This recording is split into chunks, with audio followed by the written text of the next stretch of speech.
So, today we will study the solutions of liquid in liquid. So, under this head, first we will know what is vapor pressure of a liquid.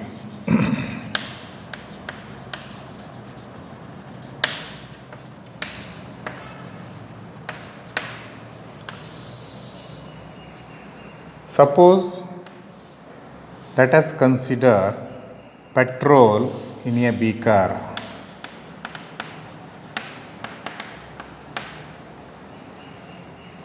So what happens? We will feel the smell of petrol.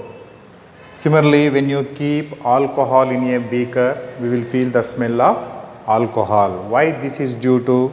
This is due to the vaporization of petrol or alcohol. Now we will know what is vaporization. Say for example, let us consider water in a beaker. So what happens? The water, above this water there are water vapor molecules. This is vapor molecules. So what happens in water? In the bulk of water, the water molecules are attracted by other molecules, and therefore there is a force of interaction between the molecules. And also these water molecules possess kinetic energy. If the kinetic energy of the molecule becomes greater than the interactive forces or the attractive forces of water molecules, what happens? The water molecules will leave the surface and goes above the surface. This process is known as evaporation. On the other hand, if you close this beaker, what happens? The water vapor molecules unite together and form droplets, and ultimately they again re-enter into the bulk of water. This process is known as condensation. So this is vapor phase and this one is water phase. At one time the rate of evaporation becomes equal to the rate of condensation. That stage is known as equilibrium. So at this condition, the pressure exerted by the vapor phase over the liquid phase is known as vapor pressure at that temperature. So now we will consider vapor pressure of liquid mixtures.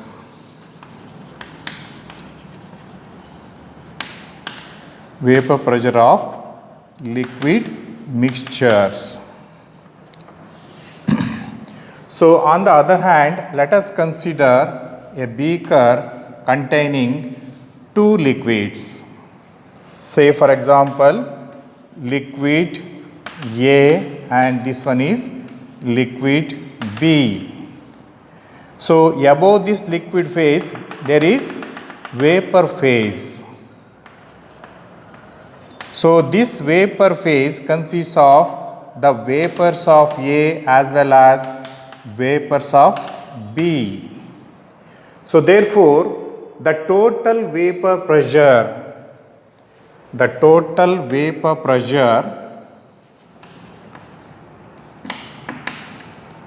that is called P total is equal to partial pressure of liquid A plus partial pressure of liquid B. So this is a mixture of two liquids, namely the volatile liquids.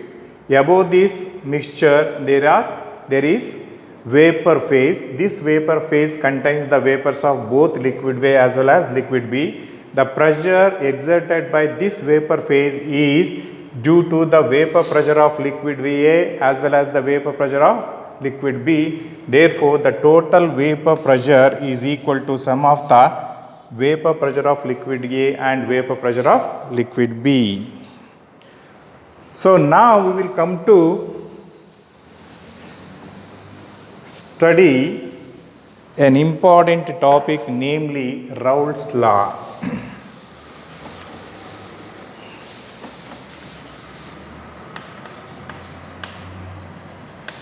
Raoult's law for a solution of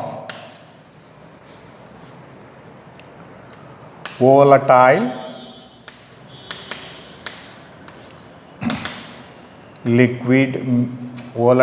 Raoult's law for a solution of volatile liquids and its mathematical form.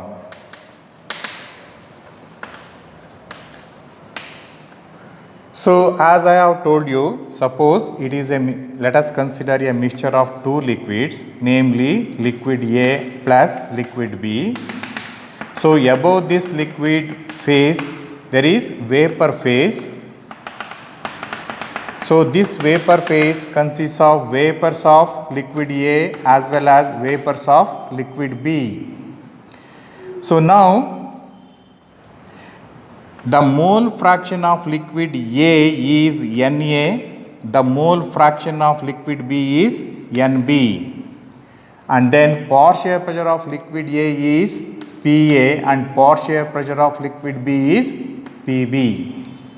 So this is a beaker containing a mixture of two liquids, namely binary liquids which are of volatile.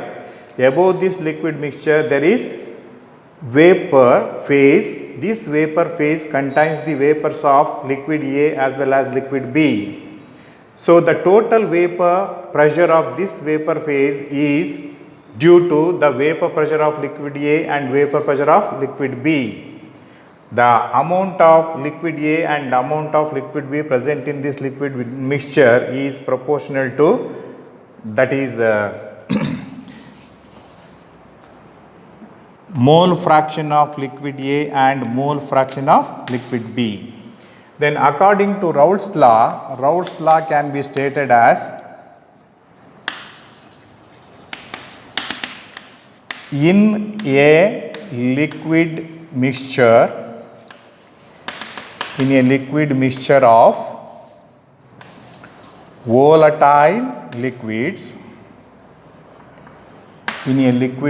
of volatile liquids, the partial pressure of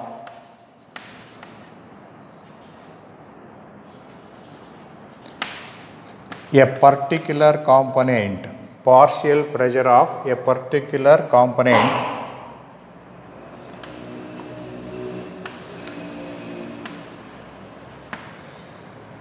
in the vapor phase is directly proportional to its mole fraction in the liquid phase at constant temperature. So this is the statement of Raoult's law. In a solution of or in a liquid mixture of volatile liquids, the partial pressure of a particular component or partial pressure of each of the component in the vapor phase is directly proportional to its mole fraction in the liquid phase. So this is the statement. Then coming to the mathematical form,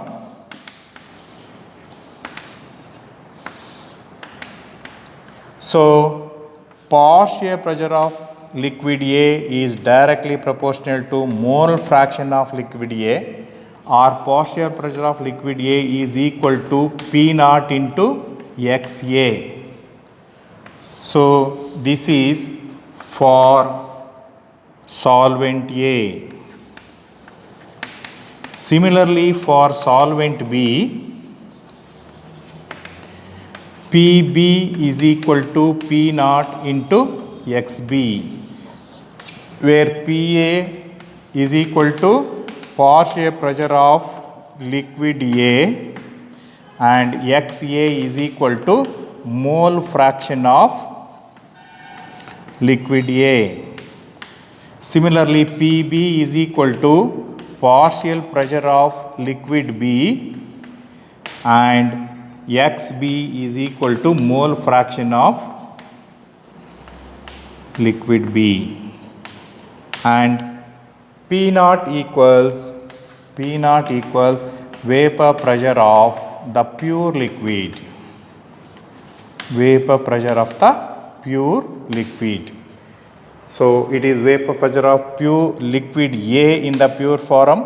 This is the vapor pressure of pure liquid B in the pure form, in the pure form. So this is Raoult's law. Types of liquid solutions. Types of liquid solutions. So liquid solutions are of mainly two types. Number one, ideal solution, and number two, non-ideal solution. Ideal solution and non-ideal solutions. Now we will know what is an ideal solution. What is an ideal solution? The solution which obeys Raoult's law at all conditions of concentration and temperature is called an ideal solution. Solution which obeys Raoult's law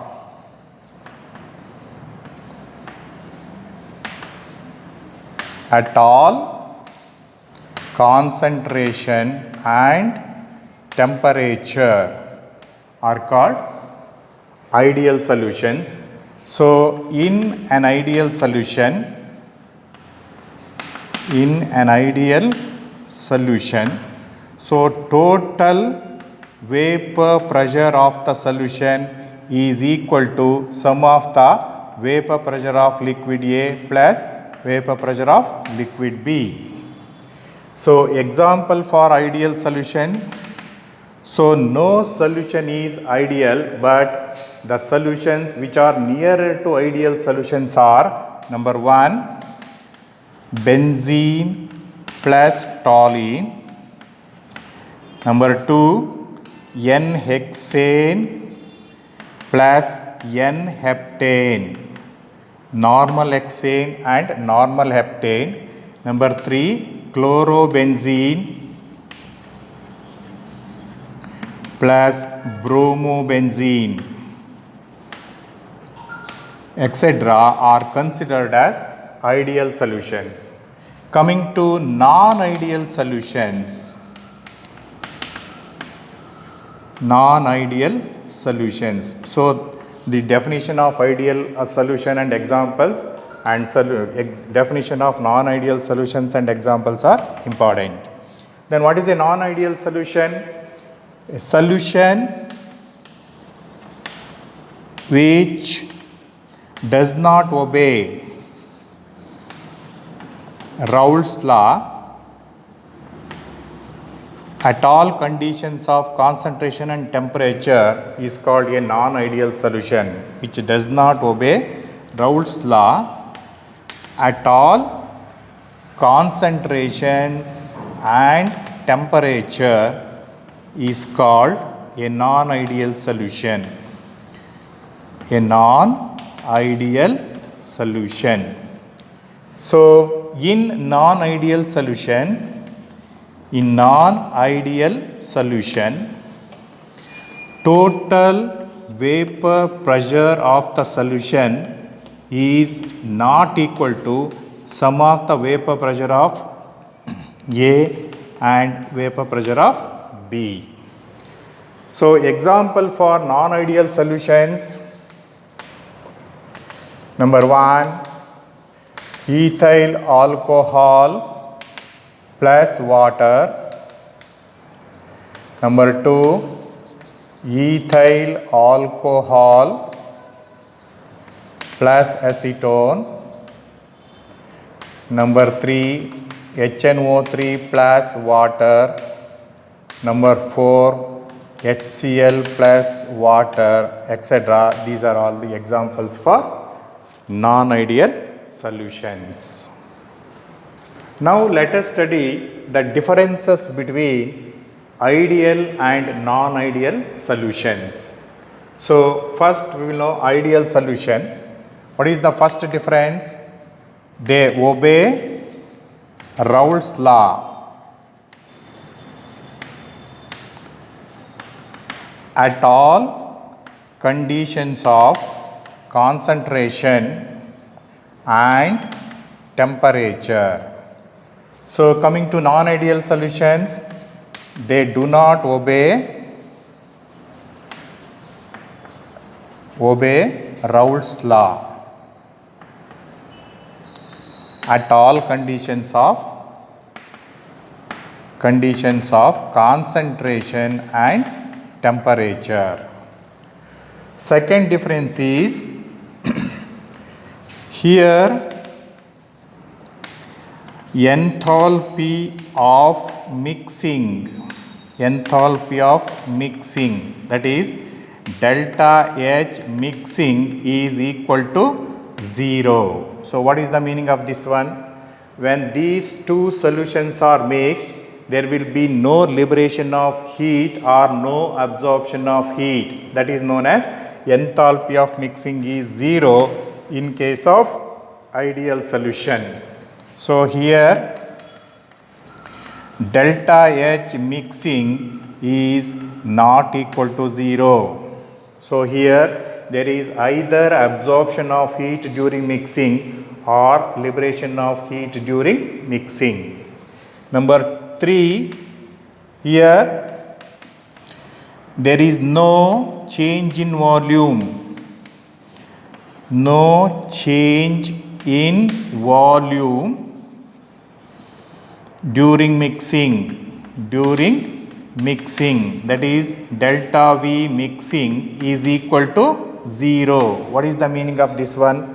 When 10 ml of liquid A is mixed with 10 ml of liquid B, the total volume should be 20 ml. So that means there will be no difference, there will be no difference in the volume after mixing. So here delta V mixing is not equal to 0. That means if 10 ml of one liquid is mixed with 10 ml of another liquid, the total volume is not equal to 20 ml. It is either greater than 20 ml or less than 20 ml. That is the meaning of delta V mixing is not equal to 0 in non-ideal solution. Fourth point, here total vapor pressure of the mixture is equal to sum of the partial pressure of liquid A plus sum of the partial pressure of liquid B. So here total vapor pressure P total of the solution is not equal to partial pressure of liquid A plus partial pressure of liquid B. And fifth difference is the interaction between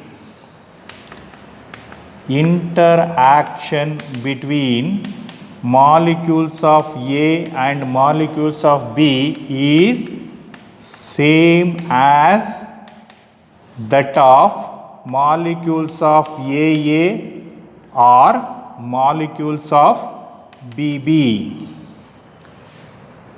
Here interaction between molecules of AB is not equal to the interaction between AA or BB. So what is the meaning of this one? Suppose this is molecules of liquid A and these are molecules of liquid B. So there is interaction between molecules of AA, molecules of BB. So the interaction between molecules of A and molecules of B after mixing is the same as the interaction between molecules of AA and interaction of molecules of BB, that is in case of ideal solutions. But in case of non-ideal solution, the interaction between AB is not equal to the interaction between AA or not equal to interaction between BB. And the sixth difference is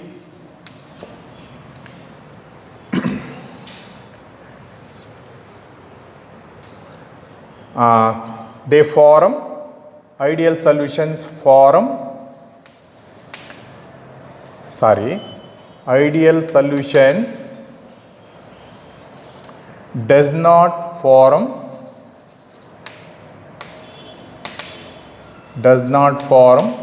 azeotropic mixtures. Then coming to non-ideal solutions, they form azeotropic mixtures. I will tell you what are azeotropic mixtures later on. So these are the main differences between ideal solutions and non-ideal solutions. Ideal solutions obey Raoult's law at all conditions of concentration and temperature. They do not obey Raoult's law. Here enthalpy of mixing, delta H mixing is equal to 0, delta H mixing is not equal to 0. So here delta V mixing is equal to 0. That means there is no change in the volume after mixing. Here there is change in the volume after mixing. So here total vapor pressure is the sum of the partial pressure of liquid A plus liquid B. Here the total pressure is not equal to the partial pressure of liquid A or liquid B. It is either greater than PA or PB or it is less than PA or PB. So the interaction between AB, between the different molecules of A and molecules of different liquids A and B is same as that of AA or BB. Here the interaction between molecules of AB is not equal to the interaction between AA and BB. Lastly, ideal solutions does not form azeotropic mixture. Therefore, these solutions can be separated by fractional distillation methods. Therefore, they can be separated by fractional distillation method. So, whereas in case of non-ideal solutions, they form azeotropic mixtures, therefore they cannot be separated by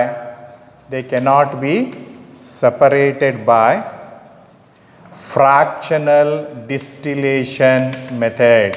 So you will be asked in the examination why non-ideal solutions cannot be separated by fractional distillation. The answer is they form azeotropic mixture and therefore they cannot be separated by fractional distillation, whereas in case of ideal solutions they do not form azeotropic mixture, hence they can be separated by fractional distillation.